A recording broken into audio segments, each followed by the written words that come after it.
இரக்கமும் தயவும் நிறைந்த நல்ல தகப்பனுக்காக இயேசுவின் நாமத்தினாலே நன்றி செலுத்துகிறோம். நம்முடைய பரிசுத்தமான கிருபையும் பரிசுத்தமான வல்லமையும் இந்த நாளில் இயேசுவின் நாமத்தில் வெளிப்படும்படி இந்த நாளில் கர்த்தர் கொடுக்கிற வசனம் யோவான்ல 11ஆம் அதிகாரத்தில் 1ஆம் வசனம். மரியாள் அவள் சகோதரியாக மார்த்தாலும் இருந்து பெத்தனியா கிராமத்திலேயே லாசரு ஒருவன் வியாதிப்பட்டிருந்தான். அப்பொழுது கர்த்தருக்கு பரிமளம் தைலம் பூசி தன் தலைமையில் அவருடைய பாதங்களை துடைத்த அந்த மரியாளும் அவருடைய சகோதரர்கள் லாசரு வியாதியாக இருந்தார்.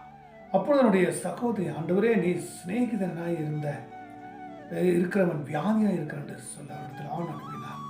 இயேசு அதை கேட்ட பொழுது, இந்த வியாதி மரணத்துக்கு எதுவாய் இராமல் தேவனுடைய மகிமை விளங்கும்படி எதுவாய் இருக்கிறது, தேவனுடைய குமாரன் அதனால் மகிமைப்படுவார் என்றார். இயேசு மார்த்தாளிடத்திலே அவருடைய சகோதரிடத்திலும் லாசரிடத்திலும் அன்பாய் இருந்தார். மார்த்தாளிடத்திலும் மரியாளிடத்திலும் லாசரிடத்திலும் ரொம்ப அன்பா இருந்தார். ரொம்ப ஒரு நேசமா இருந்தார், ஒரு பாசமா இருந்தார். அவர்களுக்குள்ள ஒரு பந்தமா இருந்தார். என் சிநேகிதனே, என் நண்பனே, நண்பனே என்றெல்லாம் சொல்லி லாசருவை அவருடைய வாழ்க்கையில ஆண்டவர் சொல்லி சகோதரன் சகோதரன் என்று சொல்லுகிறார். எல்லாரும் சகோதரன் என்று தேவன் அழைக்கிறார். உடனே வியாதிப்பட்டது. அந்த வியாதி எப்பேற்பட்ட வியாதி என்று சொன்னார், அது மரணத்துக்குரிய வியாதி. அது மரணத்துக்குரிய வியாதியா இருக்கிறது. ஆனால் அந்த வியாதி தேவனுடைய மகிமை விளங்கும்படியாகவே எதுவாய் இருக்கிறது. உபத்திரம் வந்தாலும் அந்த உபத்திரத்துக்கு ஒரு மகிமை உண்டாகும். ஒரு பிரச்சனை வந்தாலும் அந்த பிரச்சனைக்குள்ள ஒரு மகிமை உண்டாகும். ஒரு போராட்டம் வந்தாலும் அந்த போராட்டத்துக்குள்ள ஒரு மகிமை விளங்கும். போராட்டம் வந்தா தான் ஜெயிக்க முடியும். ஒரு வியாதி வந்தா தான் ஜெயிக்க முடியும். ஒரு பிரச்சனை வந்தா தான் ஜெயிக்க முடியும். ஒரு வாதை வந்தா தான் ஜெயிக்க முடியும். அப்பதான் கர்த்தருடைய கிரியை அந்த இடத்துல வெளிப்படும். கர்த்தருடைய பரிசுத்தம் அதிகரிக்க முடியும். கர்த்தருடைய வல்லமை அதிகரிக்க முடியும். இப்படியா இருக்கிற வேலையில லாசரு திடீரென்று மரித்தான். மரிக்கும் பொழுது பாருங்க, லாசரு மரிக்காதற்கு முன்பாக வியாதியா இருக்கும் பொழுது மார்த்தாளுக்கோ தேவ சமூகத்துல ஒரு கேள்வி பாருங்க. நல்லா இருக்கும் போது அன்பா லாசரு தன்னுடைய சகோதரி மார்த்தாளா தேவ சமூகத்துல இருந்தாங்க. இப்ப வியாதி வந்ததும் ஒரு கேள்விக்குரிய மார்த்தாள் வந்துவிட்டார். மார்த்தாள் தான் தேவனோடு கூட இருந்து தேவன் செய்கிற எல்லா காரியங்களையும் கண்ணார பார்த்து கொண்டிருந்த ஒரு மார்த்தாள். இப்பொழுது வியாதி ஆட்சி, மரணத்துக்குரிய காரியம் ஆயிடுச்சு. லாசரு மரித்து விட்டார். அப்பொழுது அந்த இடத்துல மார்த்தாள் கேட்கிறார். இதோ மார்த்தாள் இயேசு இடத்துல வந்து, ஆண்டவரே, நீர் இங்கே இருந்தனால என் சகோதரன் மரித்திருக்க மாட்டான். இப்பொழுது தேவனத்துல கேட்டுக்கொள்வது எதுவோ அதை தேவன் நமக்கு தருவார் என்று அறிந்திருக்கிறேன் என்றார். விசுவாசமும் இருக்கிறது, நம்பிக்கை குறைவாகவும் இருக்கிறது. பாருங்க, நீங்க இங்க இருந்திருந்து அவன் மரித்திருக்க மாட்டான். இப்பொழுது நீங்க தெய்வத்துல கேளுங்க என்று சொல்கிறார். இயேசு அவன் நோக்கி, சகோதரன் உயிர்த்தெழுந்திருப்பான் என்றார். மார்த்தாளத்துல சொல்லுங்க, உன் சகோதரன் உயிரோடு எழுந்திருப்பான், கவலைப்படாத, விசுவாசமா இரு, நம்பிக்கையா இரு, நீ ஆண்டவரை நம்பு, அவரு எல்லாத்தையும் செய்வார். நீ என்ன நம்பு, கர்த்தரை நம்பு, நம்பிக்கையில தான் வாழ முடியும். அவரை மாத்திரம் நம்பு என்று சொல்லுகிறார். அப்பொழுது அதற்கு மார்த்தாள், உயிரோடு எழுத்தல் நடக்கும், அதாவது அதற்கு மார்த்தாள், உயிர்த்தெழுதல் நடக்கும் கடைசி நாளிலே தானே அவனுக்கு உயிர்த்தெழுதல் இருப்பான் என்று சொல்கிறார். கடைசி நாட்கள் தேவனுடைய வருகைக்கு தான் உயிர்த்தெழுதல் இருப்பான். தேவனுடைய வருகைக்கு தானே உயிர்த்தெழுவான் அப்படின்றார். அப்ப இயேசு அவரை நோக்கி, நான் தானே உயிர்த்தெழுகிறோம், நான் தானே ஜீவனமா இருக்கிறேன், என்னை விசுவாசிக்கிறவன் மரித்தாலும் பிழைப்பான் அல்லவா? அப்ப நீ கர்த்தரை விசுவாசி, நீ பிழைப்பாய். கர்த்தரை நம்பு, நம்பிக்கை உனக்கு வரும். நீ கர்த்தரை நம்பு, அப்பொழுது மரித்தவங்களோடு எழும்புவான். நீ கர்த்தரை முழுக்க நம்பு, ஏற்றுக்கோ. அப்போ உயிரோடு லாசரு எழும்புவான். நீ விசுவாசிக்கணும், நீ நம்பணும், நீ கர்த்தரை ஏற்றுக்கொள்ளணும். அப்பொழுதுதான் உன்னுடைய விசுவாசம் பெருகப்படுத்தும். அப்போ உயிரோடு இருக்கிற என்னை விசுவாசிக்கிற எவனும் என்றைக்கும் மறியாமல் இருப்பான், இதை விசுவாசிக்கிறாயா என்றார். அதற்கு அவள், ஆம் ஆண்டவரே, என் உலகத்தில் வருகிறவரான தேவகுமாரனாகிய கிறிஸ்து என்று நான் விசுவாசிக்கிறேன் என்றார். இவைகளை சொன்ன பின்பு அவர் போய் தன் சகோதரனாகிய மரியாதை ரகசியமாக அழைத்து போதவர் வந்திருக்கிறார் என்று அழைக்கிறார் என்றார். அதுல 40 சொல்லுகிற இயேசு அவளை நோக்கி, நீ விசுவாசித்த தேவனுடைய மகிமையை காண்பாய். மார்த்தாளுக்கு ஒரு விசுவாசம் இன்னும் முழுக்க முழுக்க வரல. செய்வாரா, செய்ய மாட்டாரா, நடத்துவாரா, நடக்க மாட்டாரா, உயிரோடு எழுப்புவாரா, மீண்டும் உயிரோட சபதம் வந்துவானா என்று ஒரு நம்பிக்கை குறைவா இருக்கிறது. ஆனா மரித்த லாசரு மண்ணுக்குள்ள இருந்தாலும் அந்த மண்ணுக்குள்ள இருக்கிற லாசரு உயிரோடு இருக்கிறார், சாகல. தேவனுடைய கிரியை வெளிப்பட, தேவனுடைய பரிசுத்தம் சித்தம் வெளிப்பட, தேவனுடைய மகிமை வெளிப்பட, தேவன் அந்த இடத்துல அற்புதம் செஞ்சா 10,000 ஜனங்கள் ரட்சிப்புக்குள்ள வருவாரு சொல்லி கர்த்தர் திட்டத்தை வைத்திருக்கிறார். கர்த்தர் ஒரு பரிசுத்தத்தை வைத்திருக்கிறார். கர்த்தர் ஒரு மாற்றத்தை வைத்திருக்கிறார். கர்த்தர் ஒரு அற்புதத்தை வைத்திருக்கிறார். நீ விசுவாசி மார்த்தாள் என்று சொல்கிறார்.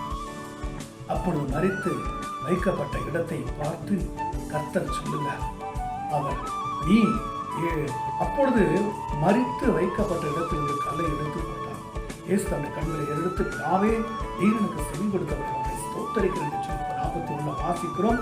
அதிலேயே ஸ்தோத்திரம் 42 வாசம், நீ எப்பொழுதும் எனக்கு செவி கொடுக்கிறேன் என்று நான் அறிந்திருக்கிறேன். ஆனாலும் நீர் அனுப்பினது இந்த சூழ்ந்து நிற்கிற ஜனங்கள் விசுவாசிக்கும்படியாக அவர் நிமித்தம் இதை சொன்னேன் என்றால், இவை சொன்ன லாசருவே நீ வெளியே வா என்றார். உரத்த சத்தமாய் கூப்பிட்டார். அப்பொழுது மரித்தவன் வெளியே வந்தான். அவன் கால்களும் கைகளும் பிரேத சீலைகள் கட்டப்பட்டிருந்தது. அவன் முகமும் சீலையால் கட்டப்பட்ட இருந்தது. இயேசு அவரை நோக்கி, இவனை கட்ட வந்து விடுங்கள் என்று சொல்கிறார். அப்பொழுது மரித்தவன் உயிரோடு எழுப்பினார், கட்ட வைக்கப்பட்டது. அப்போ மார்த்தாள் கேட்கிறார், ஐயோ 4 நாட்கள் ஆயிடுச்சே, நாற்றம் முடிச்சிருக்கிறோமே ஏசப்பா, நீங்க அதை ஏன் எழுப்புறீங்க? வேண்டாம், அப்படியே இருக்கட்டும், செத்தல் போனா போட்டும், நாற்றம் எடுக்கும், நாரும் வேண்டாம், அப்படியே இருக்கட்டும் என்று சொல்கிறார். அவனை சொல்லி விசுவாசத்தை தேவனுடைய மகளை காண்பார். அப்பொழுது ஆண்டவர் சொன்னார், விசுவாசி நம்பிக்கை பெரிதா இருக்குன்னு சொல்லி மரித்த லாசரு நீ வெளியே வா அப்படின்னு கூப்பிட்டார். மரித்த லாசரு உயிரோடு எழுந்தார். ஏன் எழுந்தார்? ஏன் வந்தார்? ஏன் மீண்டும் ஜீவனை கொடுத்தார் என்று சொன்னார். 10,000 ஜனங்கள் அந்த இடத்துல இருக்கிறார்கள். 10,000 ஜனங்களுக்கு கர்த்தர் ஒருவர் தான் தெய்வம். இவர் ஒருவருக்கு தான் மரித்தோர் உயிரோடு எழுப்பு அதிகாரம் இருக்கிறது. இவர்கிட்ட தான் சகல நன்மை இருக்கிறது. இவர்கிட்ட தான் சகல அதிகாரம் இருக்கிறது.